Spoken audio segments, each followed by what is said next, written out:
আসার পথে দেখে আসলাম আরও শিক্ষকরা নন এমপিওভুক্ত শিক্ষকরা এমপিওভুক্তির জন্য দাবি দাওয়া জানাচ্ছেন।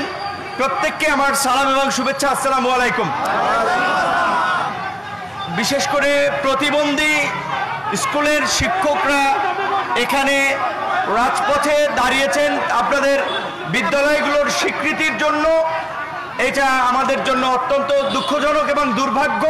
আপনাদের এই দাবি দেওয়া আদায়ে আমাদের জায়গা থেকে সর্বোচ্চ আন্তরিকতা থাকবে।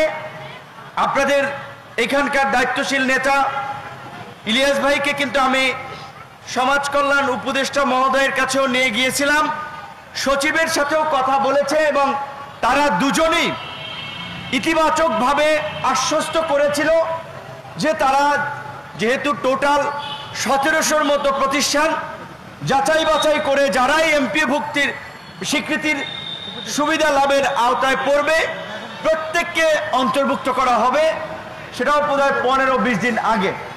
হয়তো কিছু ক্ষেত্রে কিছু কাজের একটু প্রসেসিংয়ে সময় লাগে, কিন্তু আমার মনে হয় যেহেতু আপনারা তো আর নতুন হঠাৎ করে দাবি দেওয়া জানান নাই, অনেক আগে থেকেই দাবি দেওয়া জানিয়ে আসছেন, সরকারের সর্বোচ্চ গুরুত্ব দেওয়া উচিত। 420টি প্রতিষ্ঠান তো আগে থেকেই বোধহয় সিলেকশন অডিট করা আছে।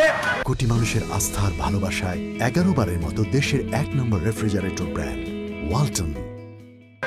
আমরা সমাজ কল্যাণ উপদেষ্টা সহ সংশ্লিষ্ট কর্তৃপক্ষকে অনুরোধ জানাবো দ্রুত সময়ের মধ্যে আপনারা এই 1700 প্রতিষ্ঠানের মধ্যে 420টা সহ যারাই কোয়ালিফাই করে তাদেরকে আপনারা স্বীকৃতি দিয়ে এবং প্রতিবন্ধী বা বিশেষ চাহিদা সম্পন্ন মানুষদের শিক্ষা একটা অগ্রণী ভূমিকা পালন করেন। বিশেষ করে এই সরকারের বিভিন্ন দায়িত্বশীলদের মধ্যে শারমিন আপা নিজেই অনেকদিন ধরেই এই সেক্টরগুলো নিয়ে কাজ করেছেন, তার প্রতি আমাদের বিশেষ দাবি এবং অগ্রাধিকার থাকবে।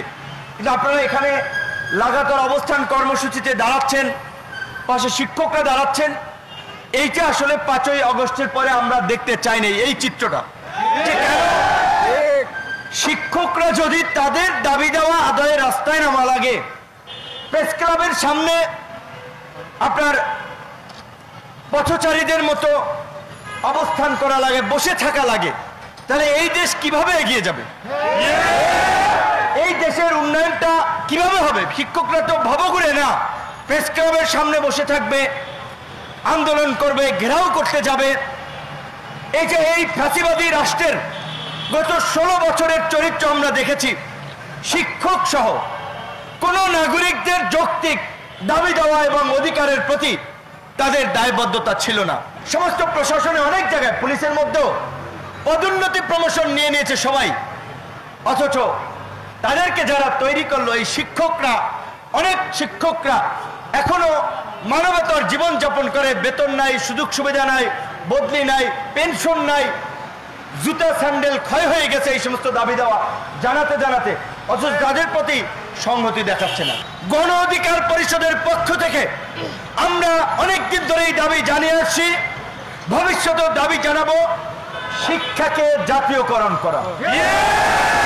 সকল শিক্ষা প্রতিষ্ঠান, সেটা প্রতিবন্ধী শিক্ষার্থীদের জন্য হোক, মাদ্রাসা শিক্ষার্থীদের জন্য হোক, স্কুল কলেজের জন্য হোক, শিক্ষাকে জাতীয়করণ করে শিক্ষা এবং স্বাস্থ্যের দায়ভার, এটার ব্যয় রাষ্ট্রকে দায়িত্ব নিতে হবে।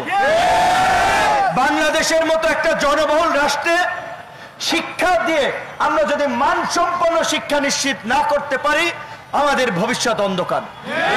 আমরা যদি একটা সুস্থ প্রজন্ম গড়ে তুলতে না পারি, আমাদের ভবিষ্যৎ অন্ধকার। আপনারা শিক্ষক, আপনাদের দাবির সাথে একাত্মতা পোষণ করছি, দাবির সাথে আছি এবং আমি মনে করি আগামী রাষ্ট্র পরিচালনা এবং রাজনীতিতে শিক্ষকদের একটা অগ্রাধিকার থাকা উচিত। হয়তো 2-1 শিক্ষক আছেন তারা উঁচু তলার শিক্ষক, নিচের লেভেলের খোঁজ খবর নাই, বাস্তবতা সম্পর্কে তাদের ধারণা, যেই কারণে বুঝতে পারে না একজন গ্রামের শিক্ষক, হাই স্কুলের শিক্ষক, প্রাইমারি শিক্ষক, এই প্রতিবন্ধী স্কুল যারা পরিচালনা করে কি নির্মমতার মধ্যে দিয়ে কি মানবতার জীবন যাপন করে।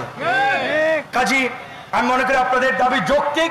শিক্ষকরা তাদের মর্যাদার প্রশ্নে, তাদের ন্যায্য দাবির প্রশ্নে আপনাদের যদি অবস্থান নিয়ে দাবি আদায় করতে হয়, প্রয়োজনে আপনারা তাই করবেন। যদি সরকার আপনাদের কথা না শোনে, আপনাদেরও ফোর্স করার মতো পরিবেশ তৈরি করতে হবে। অবশ্যই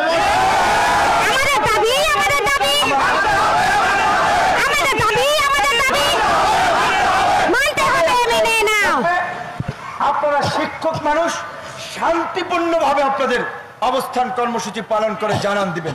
আশা করি যারা দায়িত্বে আছেন তাদের কানে পানি যাবে, আপনাদের বিষয়টা তারা সুবিবেচনা করবে।